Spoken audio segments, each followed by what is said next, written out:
हाय। तो एक वीक के इंतज़ार के बाद मून नाइट सीरीज़ का सेकेंड एपिसोड अब रिलीज़ हो गया है। फर्स्ट एपिसोड की तरह ये एपिसोड भी स्टार्टिंग से लास्ट तक बहुत ही ज़्यादा इंटरेस्टिंग और एंगेजिंग था। मून नाइट के कैरेक्टर का एमसीयू की किसी पुरानी मूवी में नहीं होने का सीरीज़ ने अच्छा फ़ायदा उठाया है और कैरेक्टर को पिछले 2 एपिसोड में बहुत अच्छी तरह से बिल्डअप किया है। अभी तक की सीरीज़ देखी जाए तो इसको falcon and the winter soldier, Wanda vision और हॉकाई की सीरीज़ से ज़्यादा अच्छा रिस्पॉन्स मिला है। एपिसोड 2 की स्टार्टिंग वहीं एपिसोड 1 की एंडिंग से होती है, जहां हमें दिखाया गया था कि स्टीवन ने कोई रास्ता नहीं होने पे लास्ट में अपनी बॉडी का कंट्रोल मार्क को दे दिया था और मार्क फिर मून नाइट में चेंज हो जाता है और उस इजिप्शियन क्रीचर को बेहोश कर देता है। अगले दिन स्टीवन खुद को अपने बेडरूम में पाता है और यहाँ उसको ऐसा लगता है कि पिछली रात हुआ सब कुछ सिर्फ एक सपना था। स्टीवन ये कंफर्म करने के लिए मिरर रिफ्लेक्शन में खुद से बात भी करता है, लेकिन यहाँ पे उसका रिफ्लेक्शन से कोई भी रिस्पॉन्स ना मिलने पर उसे यकीन हो जाता है कि ये सिर्फ एक सपना ही था। अब स्टीवन रेडी होके अपने म्यूज़ियम वाली जॉब के लिए निकल जाता है, बट म्यूज़ियम में पहुँचने पर वो देखता है कि पिछली रात में वहाँ पे कुछ तोड़ फोड़ हुई है। ये देखने के बाद स्टीवन को डाउट होने लगता है कि कहीं पिछली रात हुआ सब कुछ सच तो नहीं है। ये जानने के लिए वो अपने गार्ड फ्रेंड को बोलता है कि हमें सीसीटीवी फुटेज देखनी चाहिए। सीसीटीवी फुटेज देखने पर उन्हें पता चलता है कि पूरी फुटेज की रिकॉर्डिंग में सिर्फ स्टीवन दिखाई दे रहा है। फर्स्ट एपिसोड में जो डीमन क्रीचर स्टीवन को अटैक करता है वो रिकॉर्डिंग में नहीं दिखाई देता और गार्ड को सिर्फ ये लगता है कि स्टीवन ने ही इधर उधर भाग के म्यूज़ियम की प्रॉपर्टी को डैमेज कर दिया है। अब यहाँ म्यूज़ियम की प्रॉपर्टी के डैमेज होने की वजह से स्टीवन को अपनी जॉब से रिज़ाइन देना पड़ता है। अब जॉब चले जाने के बाद स्टीवन अपने उसी स्ट्रीट परफॉर्मर दोस्त के पास आ जाता है और उसे अपनी दुख भरी दास्तान सुना रहा होता है। तभी स्टीवन को याद आता है कि उसके पास एक लॉकर की है जो फर्स्ट एपिसोड में उसे अपने घर में छुपाई हुई मिली थी। अब लॉकर की हेल्प से स्टीवन पहले लॉकर वाली बिल्डिंग और फिर एक्चुअल लॉकर का भी पता लगा लेता है। अब अंदर जाने पर स्टीवन को इधर उधर बिखरा हुआ कुछ मिलिट्री इक्विपमेंट दिखता है, साथ ही वहाँ एक बैग होता है और सोने के लिए एक बेड भी। अब उस बैग को चेक करने पे स्टीवन को कुछ पैसे और एक पासपोर्ट मिलता है और पासपोर्ट होल्डर का नाम मार्क स्पेक्टर लिखा होता है। इसे देखकर स्टीवन को यकीन हो जाता है कि पिछली रात जो कुछ भी हुआ वो सच है। इसी बैग में स्टीवन को वो इजिप्शियन स्कैरब भी मिलता है जिसके लिए फर्स्ट एपिसोड में सारी लड़ाई हुई थी। स्टीवन के छूते ही वो स्कैरब एक्टिवेट हो जाता है और एक पर्टिकुलर डायरेक्शन की तरफ पॉइंट आउट करने लगता है। स्टीवन ये सब देख ही रहा होता है कि तभी लॉकर की शाइनी वॉल्स के ऊपर मार्क स्पेक्टर का रिफ्लेक्शन आता है और उसे इसमें ज़्यादा ध्यान देने से मना करता है।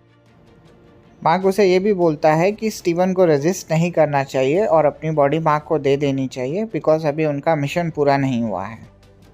अब स्टीवन के बार बार पूछने पर मार्क उसको बता देता है कि वो इजिप्शियन गॉड कोनशू के लिए काम करता है और बुरे लोगों को सज़ा देता है। अगर स्टीवन ने मार्क की बात नहीं मानी और उसे अपना मिशन पूरा नहीं करने दिया तो कोनशू उन दोनों को ही मार डालेगा। अब ये सब सुन के स्टीवन बहुत ज़्यादा डर जाता है और वो बैग उठा के भागने लग जाता है। वो मार्क को ये धमकी भी देता है कि वो जाके अथॉरिटीज़ को सब कुछ सच बता देगा। अब यहाँ पे कोनशू स्टीवन को साइकोलॉजिकली डराने का बहुत ट्राई करता है। वैसे तो स्टीवन ने कोनशू की परछाई को फर्स्ट एपिसोड में भी देखा था, बट यहाँ वो पहली बार उसको अच्छे से देखता है और इतना डर जाता है कि जैसे तैसे भागते हुए बिल्डिंग से बाहर आता है। यहाँ पे स्टीवन लाइला से टकराता है। लाइला वही लड़की है जिससे स्टीवन फर्स्ट एपिसोड में वो हिडन फ़ोन से बात करता है। लाइला ने उस फ़ोन को ट्रैक किया था और उसको ट्रैक करते करते वो यहाँ तक पहुँच गई थी। अब यहाँ से ये दोनों स्टीवन के घर जाते हैं जहाँ पे लाइला उसको मार्क कह के ही बुलाती है और बताती है कि वो उसकी वाइफ है। अब यहाँ पे स्टीवन लाइला को बता देता है कि उसको मार्क का सारा सामान मिल गया है और उसमें ही वो इजिप्शियन स्कैरब भी है। यहाँ हमें पता चलता है कि मार्क और लाइला काफ़ी टाइम से इस स्कैरब को ढूंढ रहे थे। लाइला को तो यही लग रहा होता है कि मार्क को ये मिल गया है, इसलिए वो उसको छोड़ के यहाँ भाग के आ गया है और स्टीवन बनने का नाटक कर रहा है। ये लोग बात कर ही रहे होते हैं कि तभी अचानक स्टीवन के घर पे पुलिस आ जाती है, जो पूरे घर की तलाशी लेती है और फिर उसको पकड़ के ले जाते हैं। अब यहाँ पता चलता है कि वो पुलिस वाले भी आर्थर के कल्ट के ही पार्ट होते हैं और वो स्टीवन को पकड़ के आर्थर के पास ले जाते हैं। अब यहाँ आर्थर स्टीवन को बताता है कि उनके कल्ट का main purpose demon goddess emit को ज़िंदा करना है। बैकग्राउंड में हमें बार बार कोंशू को भी दिखाया जाता है, जो स्टीवन को उकसा रहा होता है कि वो आर्थर को मार डाले। अब यहाँ पे आर्थर स्टीवन को इमोशनल ब्लैकमेल करने का ट्राई करता है और उसे दिखाता है कि हम बहुत अच्छा काम कर रहे हैं और हमने बहुत सारे गरीब लोगों की हेल्प की है। आर्थर ये भी बताता है कि अभी जो काम मार्क कर रहा है, पहले वही काम कोंशू के लिए आर्थर भी किया करता था, इसलिए उसे कोंशू के बारे में सब कुछ पता है। आर्थर स्टीवन को ये भी बताता है कि कोंशू का जस्टिस का तरीका सही नहीं है, क्योंकि वो पहले जुर्म होने का इंतज़ार करता है, उसके बाद सज़ा देता है।